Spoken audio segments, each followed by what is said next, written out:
abroad in particular. We are all united in going through a really amazing time in the world, I must say.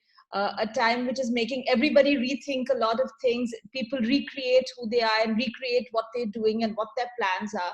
And as we decided to do this webinar, and as we've been speaking to people who are now here on this webinar, we've been getting a lot of concerns from everybody.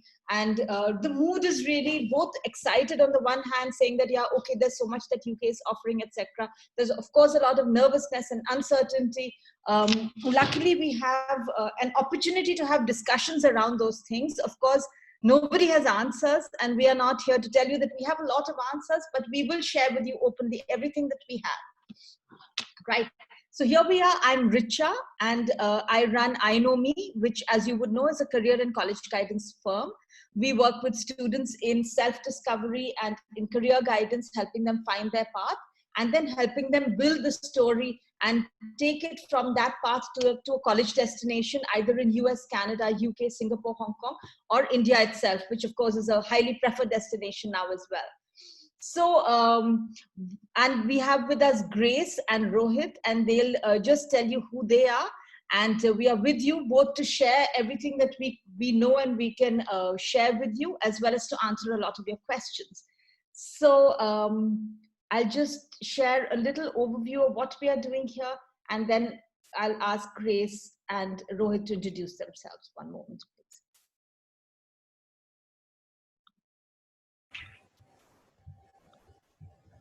There we are. And so it's May 21st and it's 5:30, and this is what we are doing. And over to you, Grace, if you could first share with us a little bit about yourself and what the plan for today's session with you is.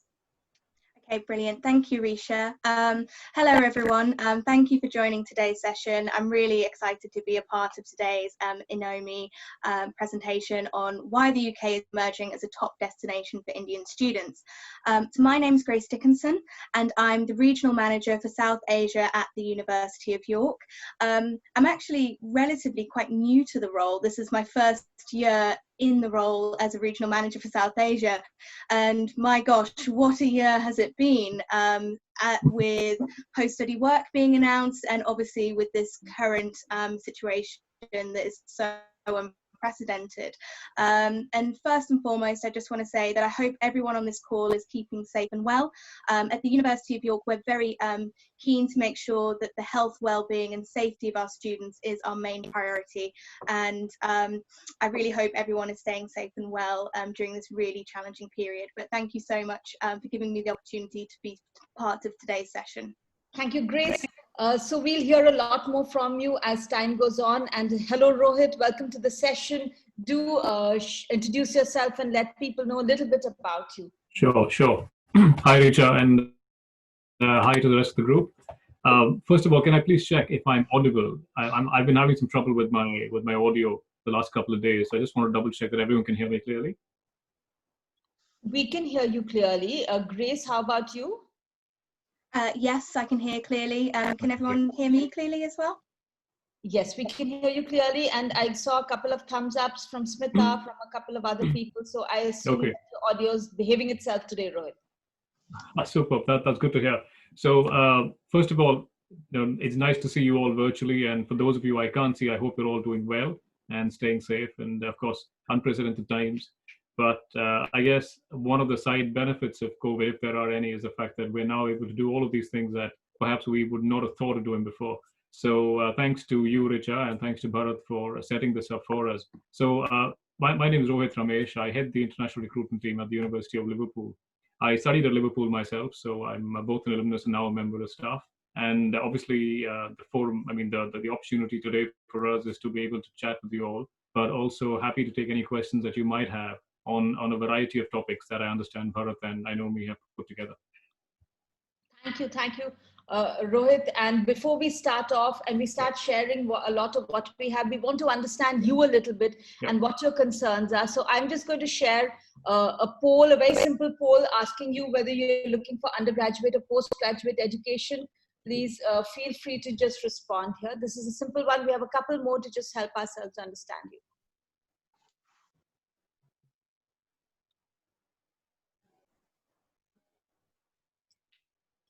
Okay, great, great, wonderful. So we have a lot of people here looking for undergraduate education, which is and UK has a lot to offer, and particularly if you look at it in terms of reputation, in terms of the amount of time that you spend, in terms of value for money, there are a lot of opportunities here, and I hope Rohit and Grace will tell us more about that. And we have a few people looking at postgrad, and UK has been a preferred destination for postgraduate for Indian students for a very, very long time. And we are happy to see we have some of our postgraduate students here. So those are the results of the poll. You can probably see them there. Okay, great. So thank you for that. And if we can now just get a little information from you guys on what sort of courses you guys are looking for. Are you looking a lot for the STEM-based courses? Are you looking for engineering, computer science? So try to make some categories. Hopefully everybody will be able to find something that suits them. Here it is.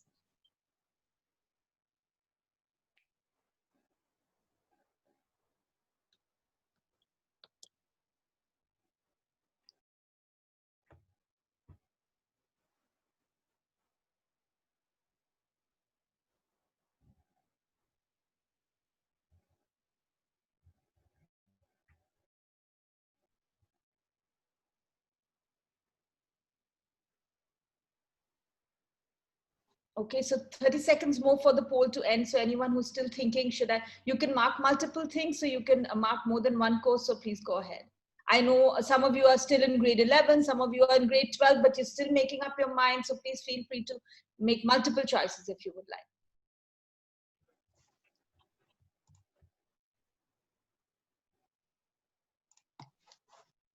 like.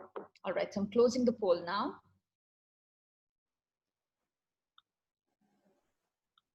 And here's what we're looking for. So a lot of people looking for business and economics, and business and economics have been traditionally the courses that Indians have gone for the most when it comes to the United States, as well as the UK. So that's not a huge surprise, but good to know that, and thank you so much. So now let's move on to some of the important questions that we want answered here, right? So we're looking to understand one, how UK really is going to work with Indian students in the coming future. Again, we're not looking for some great answers. So perhaps we can start with Grace sharing a little bit about how she sees UK education for Indian students, as well as Grace, please feel free to share with us a little bit about York, and for us to understand, because I don't think a lot of people really have an understanding of the story of the Institute. Sure. Thank you, Risha. So to answer your first question about how I personally see the UK's response to supporting Indian students and the future of Indian students in the UK, I think in reality, it's a very positive picture. Back in September last year, the UK government announced the post-study work 2-year stay-back option. And from what I've seen recently, it looks very much like the UK government and the UK higher education institutions are very much committed to delivering on that promise of having a 2-year stay-back option for our incoming students from this year. So I think this is a really exciting time for Indian students who are thinking about studying in the UK, because we've opened up those careers opportunities. So students will have 2 years to explore careers options in the UK following the completion of their degree.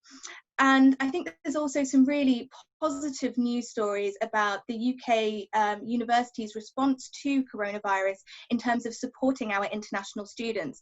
And I'd like to share some information about the University of York's response to the coronavirus situation for our current students. As I'm sure you're all aware, the UK lockdown came into place in between the sort of second and the final term of study in the UK. So many of our international students, and this included our Indian students, were either in the UK, still resident on our campus at the University of York, that we had many students who'd gone back home during that vacation period. And one thing that the University of York has been really keen to do is make sure that we support our students wherever they are in the world. So we've kept kept our on-campus accommodation open for our students. We have kept essential services open and have implemented social distancing. For those students who were back home during the vacation and who are still at home resident in their country, we have waived our accommodation fee for the final term as well. And we have moved all of our teaching and assessment online for this final term, and our colleagues are using Zoom and other modes of communication to be in really close and regular contact with our students. So very much first and foremost, that has been our response, and our priority has been the safety, health and well-being of our students. But I think particularly in terms of employability and careers prospects, the UK has a really positive picture and should be a really interesting and exciting study destination for our Indian students. So I just wanted to check, Risha, how much time do I have to talk a bit more about the University of York and the University of York's response to coronavirus before we move on to Rohit and...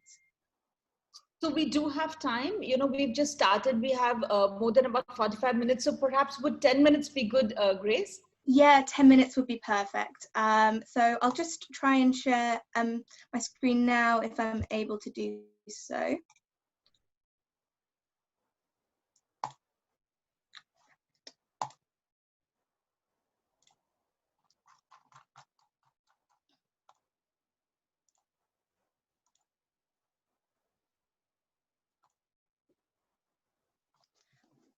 Okay, so for anyone on the call today, if you would like to follow the University of York on social media, please follow us on Twitter, Instagram, Facebook and YouTube, where you can find a whole range of different videos about the courses available at York, student support and our international student community. And as I mentioned at the beginning, my name's Grace and I'm the Regional Manager for South Asia at the University of York. And York is, as a university, a fantastic institution. We are part of the Russel Group in the United Kingdom, which means we are one of those 24 research-intensive and academically excellent universities. In terms of our rankings, we are placed very highly in the rankings both within the UK and worldwide. We're a top 20 institution in the UK, and worldwide we're 128th according to the Times Higher Education University Rankings this year. But before I talk a little bit more about some of the other aspects of the University of York that you may be interested in, I'd like to give you a few updates on our response to the coronavirus situation. So first and foremost, we have moved our pre-sessional English language courses online. And in terms of our review of our English language requirements, I'm really pleased to say that we are now accepting the TOEFL IBT Home Edition, which is the online TOEFL test. And hot off the press, I'm excited to announce that this week we will announce that we are going to accept Duolingo as well, and further details about that will follow for our offer holders and applicants. As for IELTS, we have relaxed our English language requirement by 0.5 or equivalent across the other English language tests that we accept. For any postgraduate master's students on the call, we have removed our reference requirement for postgraduate taught masters because we recognise that you've experienced a significant disruption to your education and that and many of our students have been unable to get access to their academic supervisors given that universities are closed. So we have removed that reference requirement as a condition of the offer. And in addition, we have a range of academic excellence scholarships for our best Indian candidates for undergraduate and postgraduate taught students.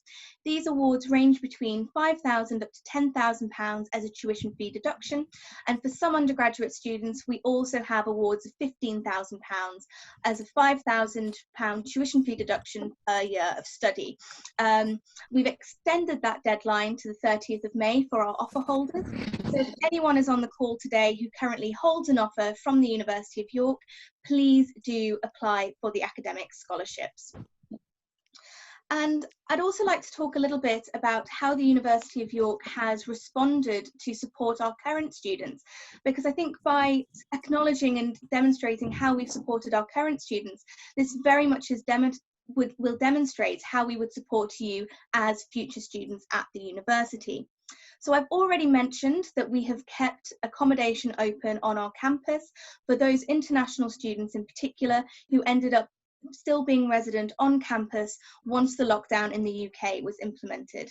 We have introduced social distancing measures on our campus to keep those students safe as well. In addition, we were one of the first universities in the UK to announce an emergency support fund for our current students. And this is open to all of our students, including our international students as well. And we've put this in place because we recognise that students have had to pay out for unforeseen expenses as a result of the coronavirus situation. Further to this, we have introduced a safety net measure for our undergraduate students so that they are guaranteed a safety net grade based on previous assessments that they've already undertaken, given that for this final term, all of the assessments and teaching has moved online. But we're also conscious that we want to support our students' emotional and mental health well-being as well. And I'm really pleased to say that we have introduced what's called the Big White Wall, which is an online 24-hour accessible portal for our current students, and we are planning to extend this and open it up to our offer holders as well, where students can get confidential advice and guidance on emotional and mental health, well-being and support. And that's accessible not only in the UK, but around the globe as well. And we are looking to open this up to our offer holders for 2020 as well. And I'm really pleased to announce that over the coming weeks, we will be announcing further details about some small private online courses that we're going to open up to our offer holders. And what these courses will look like is that it will be an online induction course that students can access, free to access, before they arrive in late September for the start of the year. So it will provide some career support and guidance, will provide some study skills support as well. So we're trying to make sure that we're not only thinking about how we support our current students, but how we support you as incoming students for the next academic year. And we've also released a series of free to access online MOOCs across many of our different subjects, including psychology, study skills, and some other areas as well, electronic engineering, for instance. So for anyone on the call who is interested in finding out a little bit more about the style of teaching and the research areas of the University of York, I'd really recommend looking at those online MOOC programs as well. And so I mentioned some of our rankings information before, but there's one key figure on this particular slide that I'd really like to draw your attention to. So in the most recent 2019 National Student Survey, the University of York was first for overall student satisfaction amongst the Russel Group universities that participated in that National Student Survey. Ultimately, there's loads of rankings, whether it's the Guardian, Times or QS rankings, and that's all really important information for helping you decide where you might like to pursue your study. But ultimately, it's the students who come to the university and who experience the teaching. So I think the fact that we came first for overall student satisfaction in the National Student Survey in 2019 amongst the Russel Group really is a testament to the supportive academic community at the University of York. We're a community of 18,000 students, and around 25% of our students are international, and we have just under 200 students from South Asia currently studying with us at the university. We also have the Teaching Excellence Framework Gold Award because our teaching has been assessed as being outstanding and of a really high quality, as the TEF panel indicated that students from all backgrounds achieve consistently outstanding outcomes at the University of York. As I mentioned, we fare very well in the rankings, but in the most recent QS World Rankings by subject this year, 3 of our subjects were in the top world 30 in the world, and we had 8 subjects in the world top 100. And then within the UK, many of our subjects fall within the top 10 in the UK, notably English, chemistry, law, psychology as well, where we're 7th in the UK according to the Guardian University Guide.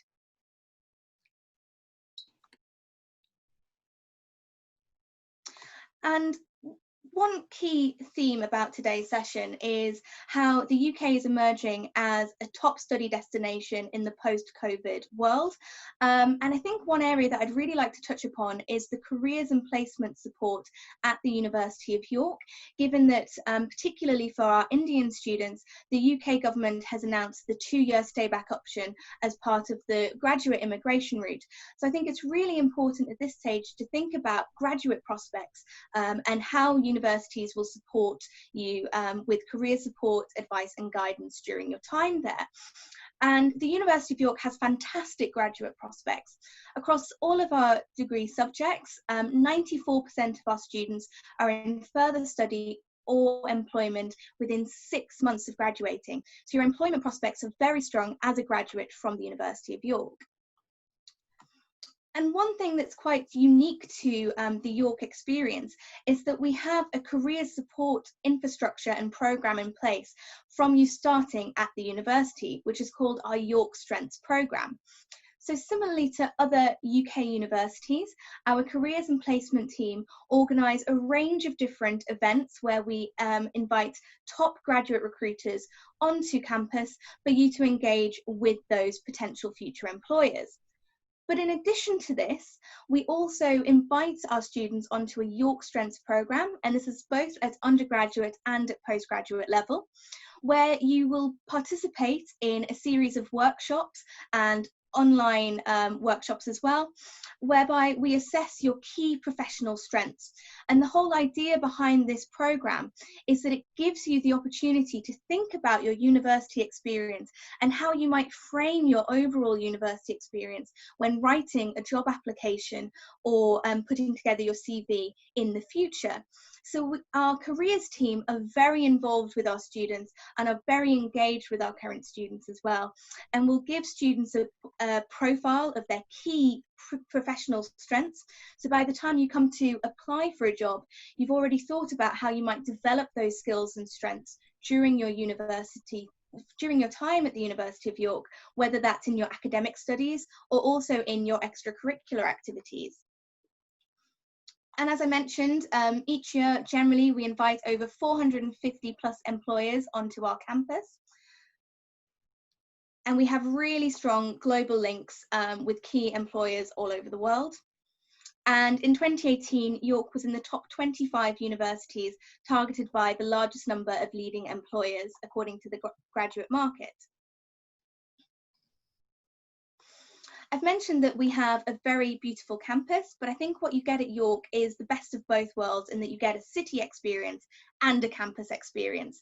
So our campus is located around a 20-minute walk away from the city centre, and the city of York is very historic, very beautiful. If there's any fans of Harry Potter on the call, one of the more historic streets in the city centre was the inspiration for Diagon Alley in the Harry Potter novels and films.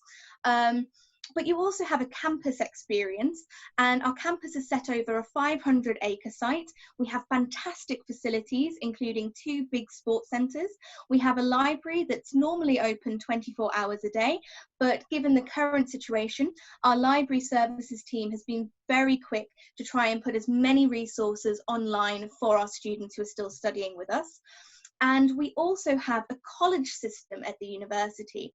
So whilst you're at the university, you will be a member of the department in which you're studying, but you'll also be a member of one of our 9 colleges, which is a smaller community of students within the larger university community.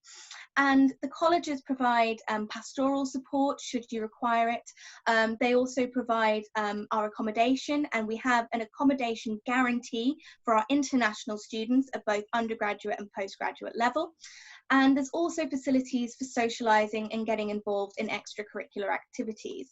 We have over 200 societies for you to get involved in at the University of York, and we really do encourage students to get involved in sports, music, drama, or whatever extracurricular they would like to be involved with. And in terms of the subjects, Yeah, it's a very beautiful campus set around a lake. So all of the departments and all of the college buildings and facilities are accessible on the campus. But it is quite a big campus. It's over a 500-acre site. We do have a university bus, I'm sure people might be pleased to hear, that runs around the campus around every 10 minutes or so, that's completely free to use whilst you're on the campus, and has discounted rates when it loops around the city centre as well. So really at the University of York, you're getting both a campus and a city experience. You're not just having to choose between the two. And it's a very safe city, and it's a very exciting city in which to live. In 2018, York was named best place to live in the UK, according to the Sunday Times in the UK. So it's a fantastic place to live and study. It's a very vibrant city. As for courses, I know that a lot of students on the call were interested in business, electronic engineering, or engineering more generally, computer science and psychology. And what I'd just like to say here is that we do offer all of those subjects at both undergraduate and postgraduate level. And for undergraduates, all of our undergraduates can apply to do a placement year, which would be a sandwich year before their final year of study, should they wish to do so. And in certain departments, most notably our business and management school, our computer science department and electronic engineering departments, we also offer an industry year as part of our undergraduate programs as well, should a student want to benefit from having that experience, consolidating what they've been learning across the first couple of years of study in a professional environment. And it's a very popular option for many of our students, including our international students as well. So I think that summarises both the University of York's response to coronavirus, our career support, and a little bit about some of the courses that are offered at the university. I'm happy to answer any questions that students on the call have, but thank you very much for listening to that short summary presentation around the University of York. Thank you very much, Grace. It does look beautiful, and as always, an extremely impressive program, particularly with the co-op option as well. People have been messaging questions to me, and we will take specific questions in just 10 to 15 minutes. I do want to bring in Rohit so he can give you an overview first of the University of Liverpool, which he represents, and also their stand on things and how things are going. And then we can pick up questions, particularly from you, both Grace, Rohit, and myself. We'll be happy to answer those. So over to you, Rohit. Sure, thank you, Richa. And Grace, I thought that was an excellent presentation and very, very well delivered. So unfortunately, I don't have any presentation to deliver, but I'm just going to talk through a couple of points for the group. And of course, we can then open it up to questions at the end of it. So just to give you all a very broad overview of the University of Liverpool. We were established in 1881. We're a member of the Russel group, as Grace mentioned already. We're all part of the same group of universities. It's 24 UK research-intensive institutions that are considered to be the very best in their respective fields. So that obviously puts us in quite an elite standing as it is. In terms of what are we known for? We are known for our expertise in educational expertise and reputation in quite a large number of disciplines. But business, economics, the sciences, STEM subjects, law, and architecture would be some of the key programs that we're very, very well known for. In terms of what's been going on at the moment, obviously a lot of it is, it puts us in a very uncertain position about with everything that's been going on. But what the university has done is it's come out with a very comprehensive set of guidelines, and it's also come out with a very extensive list of support measures that we have put in place for students. So before I talk to you about those measures, I'll just give you a couple of things that, in my view, put Liverpool as a very attractive destination for students wanting to come and study. So firstly, it's the sheer breadth of programs that you could choose from. We offer over 400 undergraduate programs and over 240 postgraduate programs. So there's a very, very wide breadth of programs and subjects that you could choose to study if you decided to come to Liverpool. The second thing is the sheer size of our institution. So we have over 23,000 students that are studying with us, and over 6,000 of those are overseas students. So we've got a very vibrant international cohort. So and again, India is a very it's a very strong market for us, and we've seen those numbers have grown for us year on year. And so again, for students wishing to apply from India, it won't be a case where you won't have a lot of Indian students on campus. But we've managed to keep a sweet spot in the sense there aren't so many of them that the international experience is missing, but equally it's not so few in number that you miss home, So I think Liverpool's got that balance right. In terms of the program structure itself, again, we offer 3-year and 4-year undergraduate programs. We have the option of doing a year in industry for those students who want to do that. And that extends to engineering programs and also certain business programs. So students would do the first 2 years, and then in the third year, they'd go on to do an industry placement, and they come back to finish their final year in year 4. The other aspect to mention about Liverpool is the sheer breadth of scholarships that we have on offer. So we offer a very, very generous breadth of scholarships to our students, both undergraduate and postgraduate, including up to 100% scholarships at the postgraduate level for those students wanting to pursue a management discipline. And those are competitive scholarships, and the deadlines for those have been extended. So all of our students can apply. Those applying for postgraduate programs are encouraged to visit the website and please make those details. And obviously fill out the paperwork and any of the forms that are there. And we'd be very happy to accept any applications from you. Coming to the support measures that we've got in place. So the university, at the very start of the outbreak, we've been monitoring the situation very, very closely because we've got a campus in China, you see. And obviously we've got a lot of our students who also spend a summer there or a year abroad studying in the Chinese campus. So as soon as this happened, we made sure that we brought back all of our students. We also extended the same facility to any of our students who were studying at any one of our over 70 partners internationally. So even if it was just one student, we made sure that we brought them back to campus or brought them back to their home city. And that extended then on to the campus itself. We've, in addition to effective social distancing measures, we've also opened up support centers there. And obviously those are manned by our staff. We also have a very extensive student and staff support network, and that's being monitored 24/7. So for any of the applicants here, if any of you have applied to Liverpool or are thinking of applying to Liverpool, you can talk to any member of my team.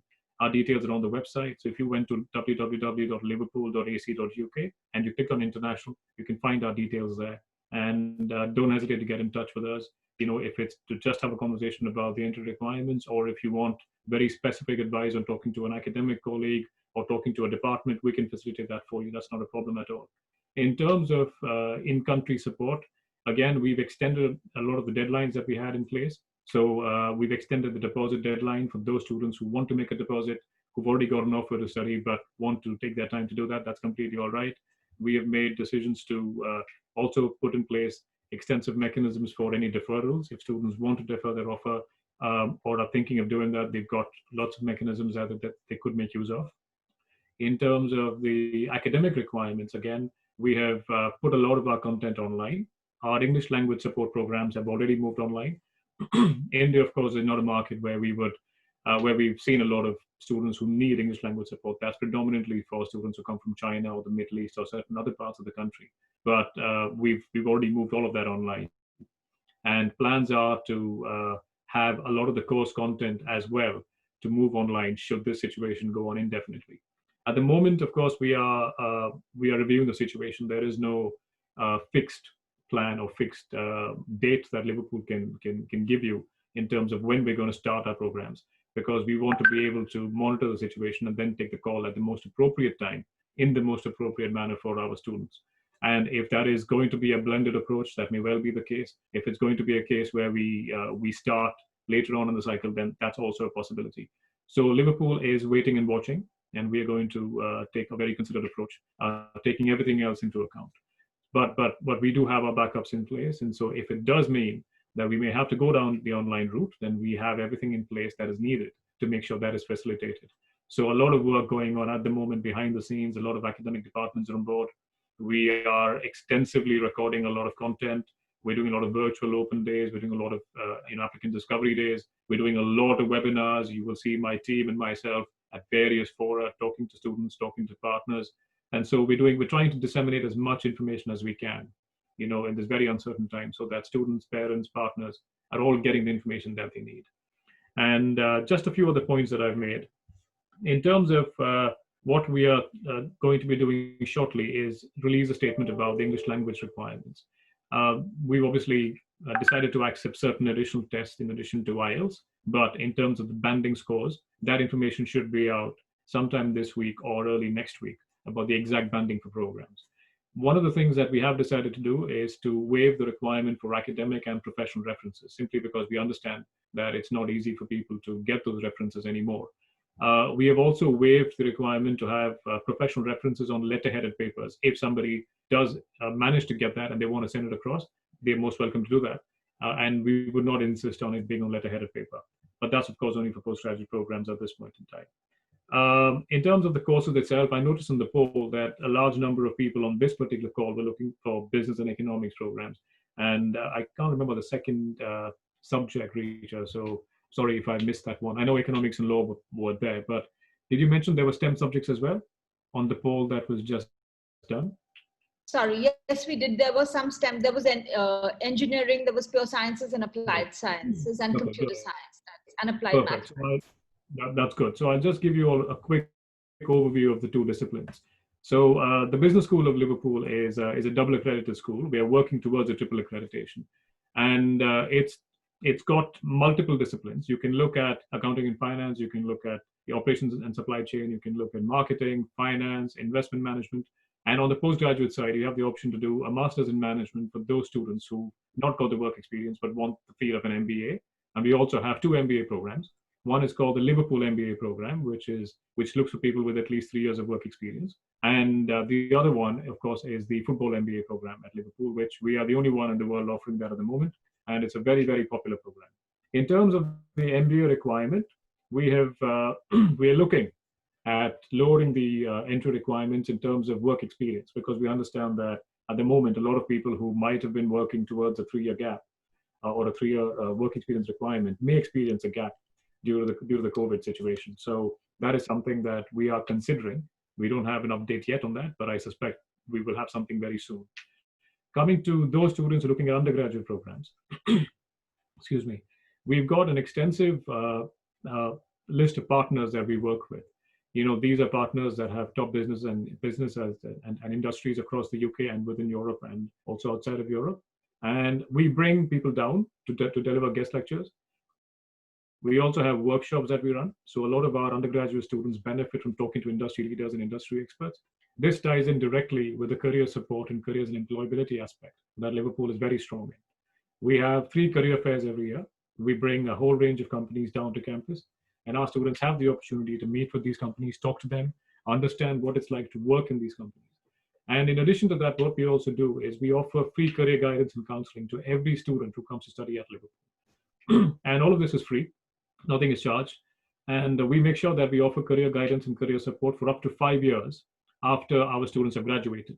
So for example, if you graduated from Liverpool in September 2020 and you've come back to India and you're looking for some advice, or you're looking for a contact within a specific industry, if Liverpool's alumni and if Liverpool's career support have any contacts there, we will make sure that we put them in touch with you. We'll make sure that we make those introductions happen for you. Coming back to the course content, those students who are opting for a year in industry at the undergraduate level, they have the option to choose between a paid internship, or it could be a project work that they're looking at. And it could also be something that we can help them find employment in. And all of those students, not just those looking at internships, but every single student also benefits from a comprehensive career skills overview. So our careers team will sit down with each of these students, and they take them through. They do psychometric tests with them. They do a lot of comprehensive analysis to understand where their strengths are, where their weaknesses are. And we then guide them on how they should approach interviews, how they should approach people when they're networking. How do you prepare an elevator pitch? How do you sell yourself in 30 to 45 seconds when you're talking to company heads, when you're talking to headhunters, when you're talking to recruitment experts? So a lot of the emphasis on the soft skills and on the softer side of that is pretty much laid in right from day one when you join the university. Coming to the engineering and STEM sciences, this is something that Liverpool's very strong in. And on the engineering side, we have a concept that's known as Liverpool Engineer. It is basically a curriculum that we developed along with 200 other universities globally. And it's called the CDIO framework.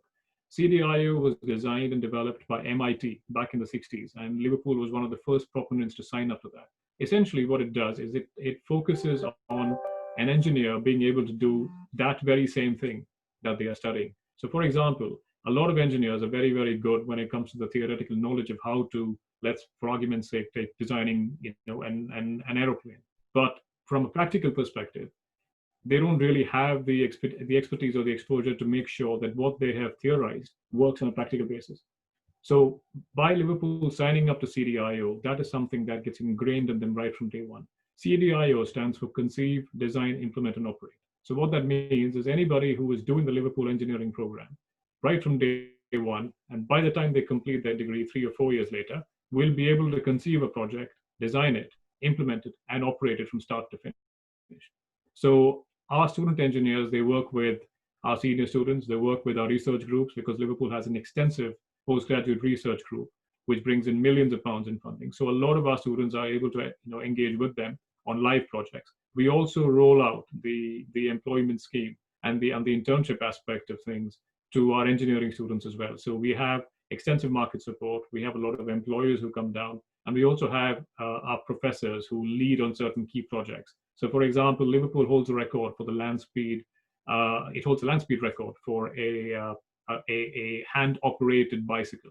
So it's things like that. We also have our own Formula One car. So we do a lot of exciting stuff there on the engineering side. Coming to STEM subjects, coming to life sciences, again, we're a leader in the life sciences area. We're doing a lot of work at this particular point in time. We've got 3 research groups that are working on trying to find an antibody or an antiretroviral for the COVID problem. We do a lot of work in the genomics area. We do a lot of work in cancer research. We are leaders in pharmacology. So in terms of STEM subjects, whether it's engineering or whether you're looking at life sciences or biology or biotech, we have a lot to offer.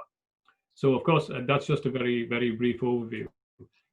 Happy to now take any questions that you guys might have about anything at all, whether it's to do with Liverpool or with York. Right, Rohit, they're bursting with questions, and there are questions that are rolling in. So I'm going to take the questions in order of sort of what seems to be everybody's concern. So one of the questions that I think is important to address is about what sectors seem to be the most opportune sectors to pick up for placements in the UK.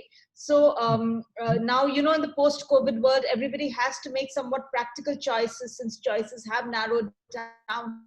And there is a little more pressure on sort of non-essential choices, right? So could you like a quick take from both of you, Grace and Rohit, on what might be some of, let's say top 5 options, or 6 or 8 options that you think that students can really opt for and expect good prospects? Sure. Grace, do you want to go first? Yeah, sure. And fantastic presentation, Rohit. It was really interesting to find out more about Liverpool.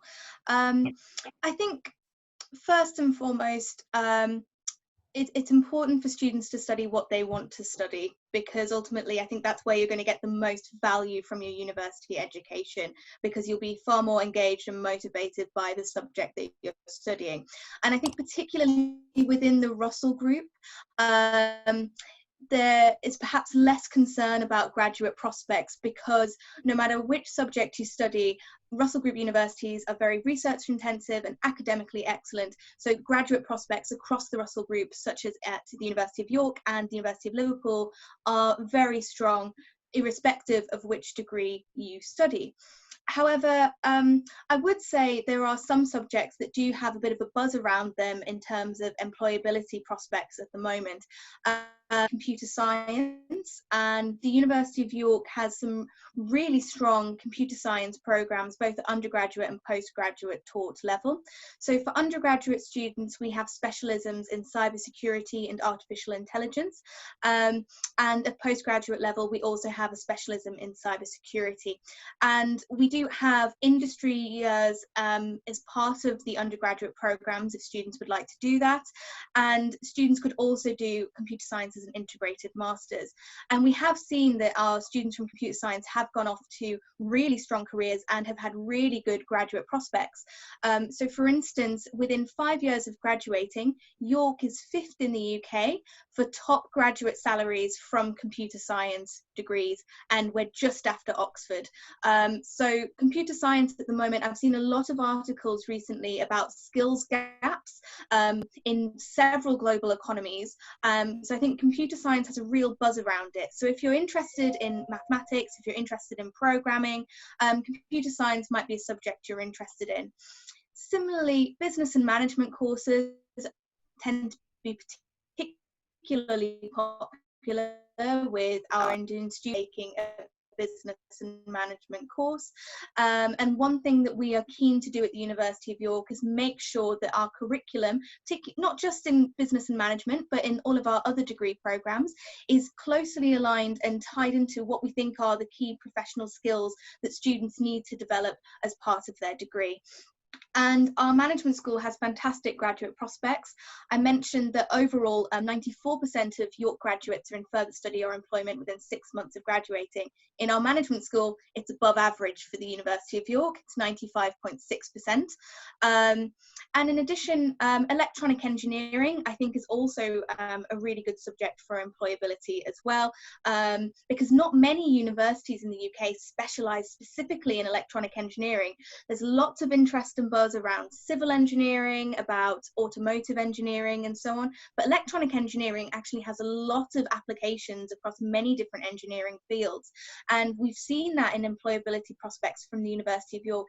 97.2% of our electronic engineering graduates are in further study or employment. So I think those are 3 sectors and 3 subject areas that do have really strong employability prospects. But just to tie back to what I mentioned first and foremost, I think really choose the subject that you're really passionate about. And if you're studying and aiming for a Russell Group university, there's a lot of career support, and the prospects do tend to be very strong within the Russell Group because of the academically intensive model of teaching and studying that we have within the Russell Group sector. Thanks, Grace. Thank you. That was a very detailed answer, and pretty much, I think, what students were looking for. Rohit, your take on this? Sure. So I split this into into 2 points. So first of all, in terms of which are the next areas, a lot of new areas are developing. So of course, in addition to the standard solid areas of business and engineering, which we know is always going to be in demand, I would say artificial intelligence and computer sciences, just to add to what Grace has already mentioned. AI, obviously, the Internet of Things, the connectivity that we're already seeing across multiple platforms, and how it's basically taken over our lives now, right? You can switch on things in the other room using your phone, and you can get your car started now if you want it. There's up to that level of stuff that's happening, and India, I think, is leading a lot of things in that front. A lot of the tech development that's happening, for some of the global companies are being worked out of India. So I would argue that if any of you are thinking of a career in those areas, then India is going to be a great market for that. And obviously getting a degree from a Russell Group university like Liverpool or York puts you in a very, very good position. But the other area, of course, also that I would state is going to come up is in the field of life sciences, something like epidemiology, for example. How do you figure out infectious diseases and things that relate to that? So if any of you are looking at a degree or thinking of a career in biological sciences or life sciences, then that's certainly a career area that I would recommend. In terms of the actual question of how easy is it to get a job, and perhaps if that's a question that you guys are thinking of, my take on it is it's very different to what happens in India, right? In India, when we do a bachelor's degree there, we know there are companies that come onto campus and a campus placement happens. In the UK, it's very, very different. You don't have the option to have campus placements as we know them back in India. We flip that concept on its head. Our take on it is that it's not up to us to tell you that you'll work with company X or company Y, because who are we to limit you to a particular company? Instead, what we do is we bring the companies to campus and we make the introductions. But a lot of work has to happen before that as well. We would encourage all our students to make sure that they're taking all the resources that we have to offer. We have so many things that we offer at the university, which is completely free of cost. We have guest lectures, we have job seminars, we have employment sessions, we have CV writing workshops, we have psychometric testing. For those students who are very good academically, but perhaps not so confident when it comes to presenting themselves, we have workshops on that aspect.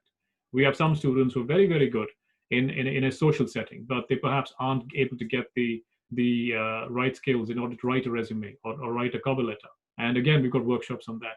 So we would encourage all of our students, or any one of you who's going out to any university, not just to York or Liverpool, regardless of which university you go to in the UK, please make sure you take a lot of the resources that they have to offer. Make use of all of it, because they're there for your benefit. It's for you, and the university has put it all out there at a lot of cost for you guys. So please avail of all those resources, make the absolute best of it. And when you are in a session with employment headhunters or with recruitment specialists, talk to them as much as you can, get as much information as you can, and network. A lot of it happens through networking. So when you go to a networking session that's hosted by your university, a lot of our Indian students just don't attend because they perhaps feel, oh, I don't know what to ask or what to say. I would just say, look, don't feel shy. Just go up, listen to what they have to say, get in touch with them, talk to them, make a couple of contacts, and then write to them after that and say, it was very nice talking to you all. Can I get some more information on the next steps in this particular area? And then slowly but surely, you'd widen your knowledge base, but you also widen your contact sphere. And that's how, you go about getting jobs and getting a very solid set of skill sets that will help you get gainful employment in the UK. But on just one additional point about the setting itself in the UK, because of the graduate immigration route that's come in, or the PSW as it was known 10 years ago, with the introduction of that, you've now got 2 years that you can stay on in the UK. So from a social country in economical perspective, there is a lot there that the UK has to offer. And post-lockdown, when the economy is back up and running again, there will be a need for skilled graduates. So obviously, I would argue that all the uncertainty of COVID aside, now is the time for you to consider doing a degree in the UK. And understandably, also, some of you might have thoughts about whether I should go ahead and do the degree now. Everything is so uncertain. Maybe I should defer the program. Maybe I should do my study next year or the year after. Of course, if you decided to do that, that's your choice. And your respective institution will support you regardless, whether you're coming to one of us or you're going anywhere else. I'm sure they would support you, and we certainly would. We respect the decision of the students. But the only thing I would say there is nobody knows how the next 12 months are going to pan out. So if you've decided to go and study this year, and if your university is offering you an online option for the next couple of months, and then you can come back in January or come back in October or whenever it is, then I'd recommend that you take that option, because you don't know what's down the line 12 months, right? Nobody knows. The economy in India could be very different. The job market in India could be very different. Your own personal circumstances might change. So sometimes, things don't always work out the way we want it to work out. So if you've got everything lined up for this year, or if you've got a firm plan to study this year, then I would certainly encourage you to keep proceeding on that basis. Rohit, thank you. So, Rohit, one of the questions that's been asked multiple times, which I'll try and put together 2 or 3 different questions around this, is the prerequisites for a business course. Particularly, I think the concern is that what if a student doesn't have math? Are there prerequisites such as math or some other prerequisites? So if you could just respond quickly on that. We seem to be running out of time, but if it's okay with everyone, we'll just extend it by 15 minutes or so, because there are a lot of questions to answer. So your quick response from your university's perspective. I know there are several universities in the UK that do offer business without math, but how about York and Liverpool? Absolutely. So from Liverpool's perspective, there are certain courses where maths is an absolute prerequisite, and unfortunately we can't really negotiate on that aspect. Those courses usually tend to be the math-heavy courses, like economics, actuarial mathematics, some of those which have a very extensive need of financial modeling and things like that. But if you're looking at a business studies program, a business management program, if you're looking at an operations and supply chain program, we don't insist on having maths for those. As long as you have maths in standard 10, and as long as you've scored over 60 on that, we'd be comfortable with you coming into those programs. But if you're looking for accounting and finance, economics, econometrics, or actuarial mathematics, we would insist on you having maths at standard 12 and at a minimum of 80%. Yeah, absolutely. Those are very math intensive subjects, and it would not be fun for you if you don't enjoy mathematics and you take those subjects. Indeed. Grace, a quick word from you on this.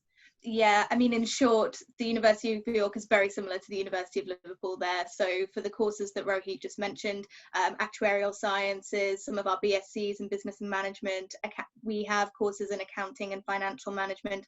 All of those courses do have a significant mathematical component. So therefore, we do require mathematics as a prerequisite for the subject.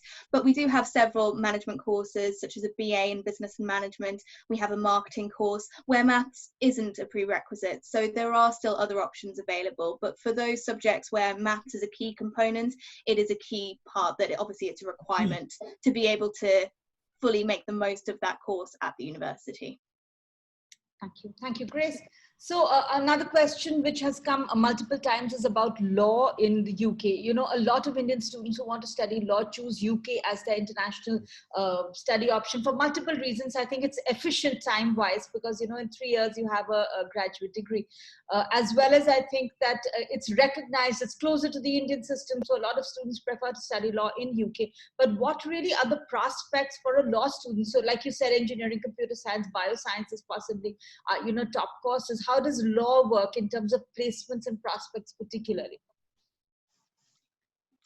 Okay, so at the University of York, we have an LLB that's a qualifying law degree. So students who undertake that program can then go on to pursue, say, their LPC or other further professional qualifications to qualify as a lawyer. And that is the standard process in the UK. And at postgraduate level, we have several LLM programs as well, including International Human Rights Law and Practice and International Corporate and Commercial Law. One thing that's quite unique about the York Law School is that we're one of the only schools, if not the only schools in the UK in law school, to model our teaching around problem-based learning. And what this means is that in addition to attending lectures and seminars, our students will also be part of a kind of mini student law firm.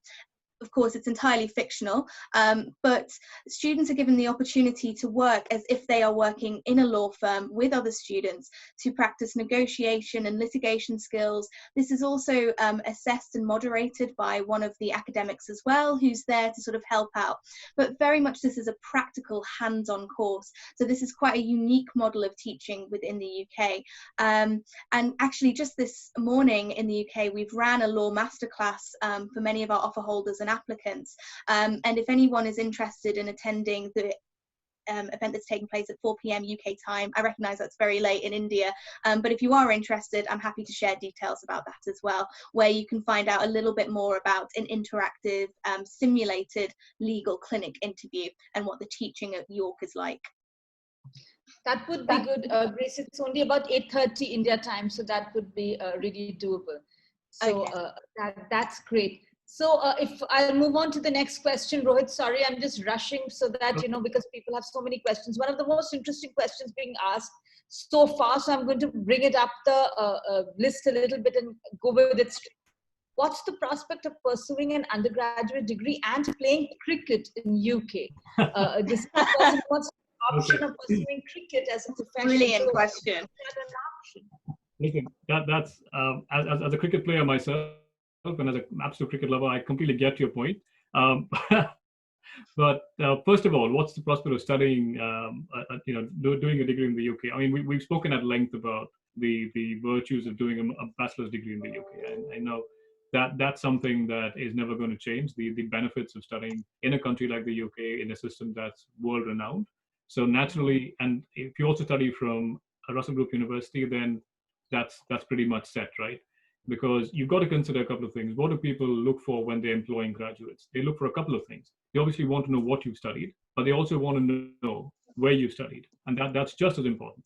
So when you've studied in a Russel Group University, that naturally, that prestige flows down to your degree. And so that already puts you in a very, very strong footing. As for the prospects of playing cricket, that depends entirely, to put it very, very bluntly, on how good you are as a player, right? So, and again, there could be so many options available. I know there are certain universities in the UK that are extremely sports focused. So, for example, there are some universities which have sports scholarships that they offer. Liverpool offers sports scholarships. We've got 2 cricket teams that competes in the university league. And so, if you are very, very keen, and if you did apply to Liverpool, I'm sure you'd be more than welcome to apply for any of those scholarships. But the question on what are the career prospects of that, I think that's it really could depend on what you make of it. The only thing I would say is if cricket is what you're aiming towards, then make sure you have the fallback of a degree in place, so that you've got the best of both worlds. That's the only thing I'd add. But of course, I will pass it on to Grace as well, because I know Yorkshire is a cricket loving county, so York might have something. Grace might have something to add to that. Yes, York is a really cricket-loving county. There's loads of local cricket that takes place. I mean, I can't really speak of it myself because I'm not really the biggest cricket fan, I'm not going to lie, but I know it is very, very popular. But I think the only thing I'd like to add to that is that as a student, whether that's at Liverpool or at York, there will likely be a cricket society that you can get involved with as an extracurricular activity as part of your degree. So universities do tend to have hundreds of societies. At York we have over 200 societies, including over 60 sports societies, and cricket is definitely one of them. So if you're interested in cricket and want to get involved, or if you want to get involved in any other sports, music or drama, there's normally a really good opportunity to do that as part of your university experience as well. And it's certainly something we encourage because it's important for your development, it's important for your emotional and mental health well-being as well. So there's loads of opportunities to get involved in fun extracurricular activities, whether that's cricket or something else. Sorry to interrupt you there. Yes, there's this question which Ishan has been wanting to ask for a while, which is about foundation courses. That, you know, are there any foundation courses that either Liverpool or York offer? And particularly, do these universities have a foundation course which comprises a 2-year A-level program? Okay. I'm not sure how that works, but I do know universities have 1-year foundation courses, so I'm not sure how that works. If you can give me sort of how you understand it and what York and Liverpool offer there. Sure. So interestingly, York and Liverpool have the same foundation partner. We both work with Kaplan. So obviously, if you did decide to do a foundation program, Kaplan International would assist you on either application. But if it's a 2-year A-level prep that you're looking for, then I know that Kaplan have their own group of schools or their own group of prep courses that they will run. If you wanted to come to Liverpool on a foundation program, we would look for a certain grade percentage in your standard 12 or standard 11, and it's on that basis that you are then taken into the foundation program. And they have 2-term and 3-term entries. So that depends on your entry level. That depends on also your English level at that particular point in time. So if you've met the English threshold and every other academic requirement, then you could come in for a 2-term foundation, or you could be asked to come in for a 3-term foundation, depending purely on those 2 parameters. So that's sort of like a gap year for the student to pick up after school. That's usually for those students who want to come into an undergraduate program, but perhaps don't meet the entry requirements at the outset. So that's what a foundation really does, because we cater to students from 140 different countries, you know. So some of those countries, they don't have academic systems that are directly compatible. Equally, certain students in India have perhaps in the last, you know, in standard 12, for whatever reason, have not done very well in 1 or 2 exams. And so that's meant that their overall grade has dropped. And so in order to make those, you know, in order to bridge that gap, we provide them the opportunity to do a foundation program with us. And then they will come to us. It'll be for either 6 months or 9 months. And then at the end of that, they are given automatic entry into Liverpool. And I'm sure it's the same thing for York as well. So Grace wants to touch upon some of those points. Yeah, it's pretty much exactly the same at the University of York. So we also work with Kaplan, who are our foundation provider, and we have an international pathway college that's based on our campus in York. So if you aren't going to meet our standard entry requirements for direct entry, either for undergraduate or postgraduate programs, we do have a series of foundation certificate programs for entry onto undergraduate programs and pre-masters as well. And it works in a very similar way to what Rohit has just described, in that there are different entry points as well throughout the year. There's normally about 2 or 3 entry points. But one of the good aspects is that because the International Pathway College is based on our campus, if you do decide to take a foundation year, you are still benefiting from feeling like a real York student. You are treated very much in the same way as any other student. You are part of the student community. But it's only really there for students who don't generally meet our standard entry requirements for direct entry. But we do have that, and I'm happy to share information about that in the chat box as well. Thank you, Grace. So I'm coming to Ananya's question here. She said, is it likely that all the Russel Group institutions follow the same policy for next year with respect to COVID? I have firmed my offer from LSE for September 2020, and there is some uncertainty. Grace, for you, of course. So I think at the moment, of course, we're very much responding to how the situation develops. And as Rohit sort of touched upon earlier, we don't know what's going to happen over the next 12 months. At the moment, the policy updates that we've introduced merely apply to the September 2020 entry point at the University of York. However, we don't know what's going to happen over the next year. It could be the case that we might extend some of those updates to next year. It may be the case that we revert back to something more similar to our previous standard requirements. So I'm unable to give a definitive answer on that point today, because as I'm sure everyone can appreciate and imagine, we are very much responding to the situation as it develops. Thank you for that, Grace. Sanjana has been asking this for a little while about physics courses that do Liverpool and York offer physics courses. I'm quite sure they do, but are there various physics courses? If you could quickly answer that. Sure. We do, and we're quite highly ranked in physics in the UK. We've got some excellent research groups that are doing some cutting edge research. Liverpool recently invested about £80 million in what's known as a materials innovation factory. And that is, the aim of doing that is to create a hub in the north of England for everything to do with materials. And so obviously that has an interplay across chemistry, physics, and certain other disciplines. And so a lot of our work there, we've partnered with Unilever, so we get a lot of funding from them. We do a lot of work with them. So in a nutshell, yes, we offer some excellent programs. They are extremely focused on the end aim of research and doing cutting edge work. And we're always open to talking to really interested and really excellent students as well. So if you are interested, Ananya, do get in touch with us, and or please visit our website, and you can find a lot of information there. And after that, if you want to talk to someone, let us know, and we can facilitate a conversation with the academic colleague for you. Right. Grace, a quick take from you on the physics courses. Very quickly, yes, we do have physics courses. We're very highly ranked as well for our physics courses. Research specialisms that we offer include astrophysics, fusion energies, or nuclear energy as well. And we offer a range of different courses at undergraduate and postgraduate level. And for undergraduate, we have integrated master's options where you can do an extra year of study to graduate with a master's of physics. And we also have some industry placement options as part of our undergraduate programs as well. But full details about our courses can be found on our website. Thank you, Grace. So last two questions here. One is about the prospects for economics and business. I know that you did touch upon this, but particularly what this gentleman is asking is, Gyan, what are the job prospects post-Brexit and post-COVID scenario?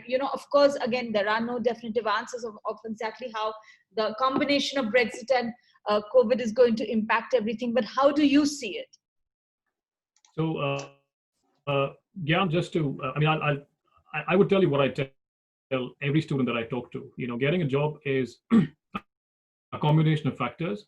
Whether you are looking at getting a job back in India, the UK, or US, or any other part, it's a combination of a few things. Where did you study? What did you study? And how employable are you? That's the most important question.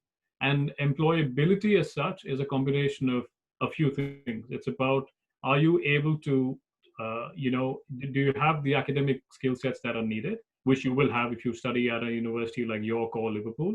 But more importantly, on the softer side of things, how employable are you? And that question can be answered in one of many, many ways. Are you able to handle criticism? Are you able to give and take feedback? Are you able to ask questions in the right way, at the right time? Are you able to analyze a question in multiple ways? Are you able to think really well before you give a structured answer? Now, these things can't be taught in a classroom, right? You've got to experience it firsthand. And that's the advantage of studying at Russell Group University, that the way our courses are structured, the way our programs are run, the way our academic colleagues interact with our students, it's all done keeping in mind these softer skills in mind. And therefore, we call these intangible skill sets, because you can't see them. You've got to experience it. And at the end of 1 year or the end of 3 years, you come out with these sets of skills, which coupled with your degree from Russell Group University would put you in a very, very strong position. And so that makes you employable anywhere, not just in the UK. You come back to India, you go to the US, go to Europe, wherever you go. If you've got our degree and you've got all these skill sets, then that makes you a very highly employable graduate and a very highly employable candidate, someone that companies would want to employ. If you ask us, specifically at this point in time, obviously, nobody knows when companies can be, can open safely and when they can start recruiting. But it's safe to assume that COVID is not going to be on indefinitely. At some point, this will recover. If you take China as an example, it's taken about 6 months to slowly come out of the side. The UK first got the case in March, so logically speaking, we should expect some kind of a slow recovery, perhaps by the end of this year, early next year. So it stands to reason that by the time you finish studying, if you are looking to do a master's program, then within 1 year's time, or if you're looking to do a bachelor's program, you've got 3 years. So in that time, the economy will work itself out, the global economy will work itself out. And you then have the post-study work route, the graduate immigration route that's open to you. So that gives you an added bonus of having 2 years to put into use all the things that you've learned at university. So that's my take on it. Thank you, Rohit. So the last question, I think, is one pertinent question that's been asked a couple of times, and I scrolled up and saw that, which is about, the post-study work visa certainly makes it attractive for students to apply to UK, because now they can apply for jobs unlike earlier. But how does the change in the immigration laws earlier this year impact Indians? The point system, and how does it impact Indians? So if Indians are thinking about working over there and then settling down and then immigrating, how is that system? Is it favorable for Indians right now? Okay. Yeah. I just obviously I want to make sure that Grace has a chance to answer this as well, so I'll keep it really short. The only thing I would say is, when you're choosing your program, please go for the program that you really want to study, and make sure that you're choosing university that is really, really good, really well ranked. And obviously, York and Liverpool are both members of the Russel Group. We both have our own skill sets and our strengths, which makes us very, very attractive. But my advice to you is, whether you choose to apply to us or to anybody else, please make sure that you choose a program that you really want to study, because that, I think, makes a big difference. Once you've got that sorted, then everything else falls into place. In terms of the immigration rules, obviously the rules are not going to change now, because it's been notified, it's been announced. So for a fact that by September 2021, anybody who's graduated by then will have the 2-year option to stay back.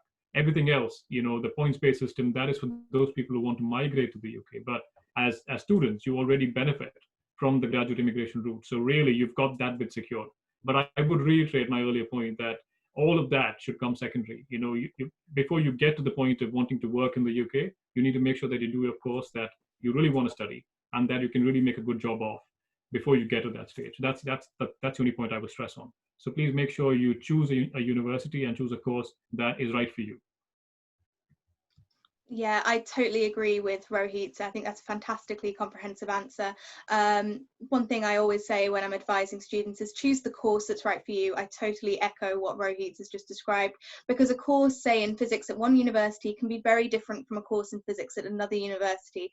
So look at the module breakdown, look at the style of teaching and assessment. So you might be a student who really excels in exams. So you'll see some universities maybe are focused more on exams than assessed coursework. You might be someone who doesn't really like exams as much, but prefers and really flourishes in assessments that are done in coursework and written essays and so on. So look not just at the course content, but how the course is assessed as well. But I do totally agree that that should be the first thing that you choose, because ultimately it's 3 or 4 years of your life, or say 1 or 2 years if you're looking for master's study. So it's important that you're choosing a course that you're really passionate about. And as for the post-study work question, that has been guaranteed. So I know there's been a lot of confusion as a result of the points-based immigration announcement earlier this year. That doesn't apply in this case, because your post-study work 2-year stay-back option has been guaranteed for students who graduate in 2021. So you have those 2 years to explore work opportunities in the UK, and then it will be clearer how you would progress onto a different type of visa should you wish to stay and remain in the UK and pursue work opportunities there. All right, Grace, thank you. I'm just launching a last poll, guys, just to understand your concerns a little bit. So please feel free to answer that. We just want to see what are the primary concerns that you have regarding UK education.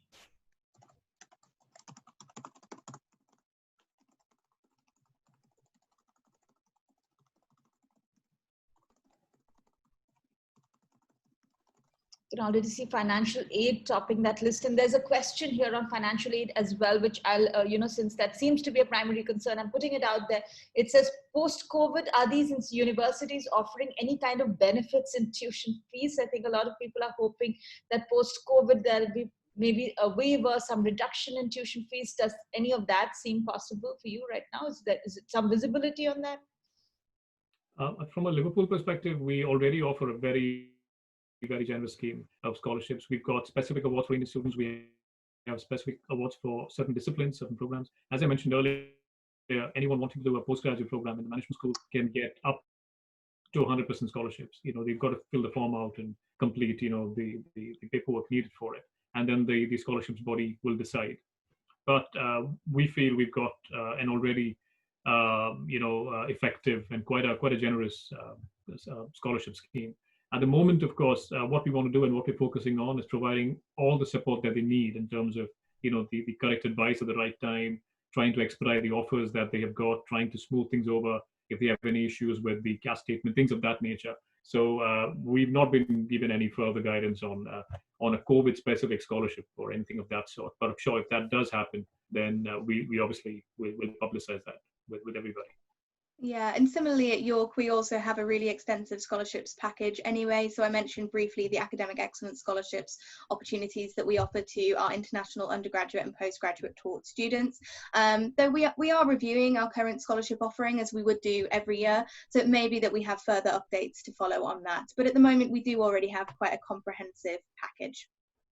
Thank you very much, Grace, and thank you very much, Rohit. I know this is a difficult time to answer a lot of questions, and it's a time full of uncertainty. Thank you for being in the hot seat and sharing your views so openly and so precisely. So thank you very much. I hope all our attendees have really benefited from this, and hopefully we'll reach out for any other information that we need. This should be a good year for people applying to the UK, and we all hope that the world recovers and this difficult time passes and we are all able to pursue our goals as before again. So thank you very, very much. No, thank you for having me. And again, I just wish you all all the very best, and do stay safe. I will put my email address down in the chat box, and please feel free to get in touch with us if you need to. Thank you for having us. Yeah, thank you so much, Risha and Anomi and Educulture for organising today's session. It's been really interesting and it's been fantastic. I hope everyone's staying safe and keeping well, and we look forward to hopefully being able to see you in person again, but it's great that we can connect and meet virtually this way. Thank you all. Stay safe and take care. Thank you. Bye-bye.